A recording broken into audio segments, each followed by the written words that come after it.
হঠাৎ ঘুম ভেঙে গেল। কি ভয়ানক স্বপ্ন দেখছিলাম। ভোরের স্বপ্ন কিন্তু সত্যি হয়। কথাটা কে বলল? কই, কেউ তো এখানে নেই। জঙ্গলের ভেতর একটা প্রাচীন মন্দির।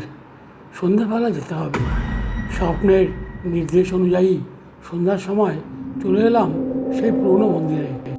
মন্দিরে পৌঁছে দেখি মন্দিরের সামনে পড়ে আছে বাক্স ভরা মোহর, কিন্তু কেউ কোথাও নেই। মোহরের কাছে যেতেই ভেসে এলো মহিলা কণ্ঠস্বর। দাঁড়া, আমার একটা প্রশ্নের উত্তর দিলে তবেই মোহর নিতে পারবি। কোথাও কেউ নেই। সাহস করে বললাম, বলো তোমার প্রশ্ন। তুই কি ভূত পেতনি দেখেছিস কখনো? সত্যি বলবি কিন্তু। না, আমি ভূত পেতনি বিশ্বাস করি না।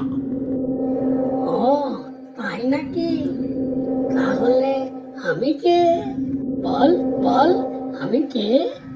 ওরে বাবারে, কে তুমি? যাও, বাঁচাও।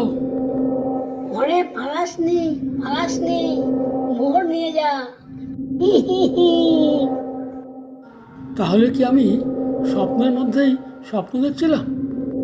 কি ভয়ানক স্বপ্ন! ওরে বাবা, মোহরগুলো দারুণ ছিল।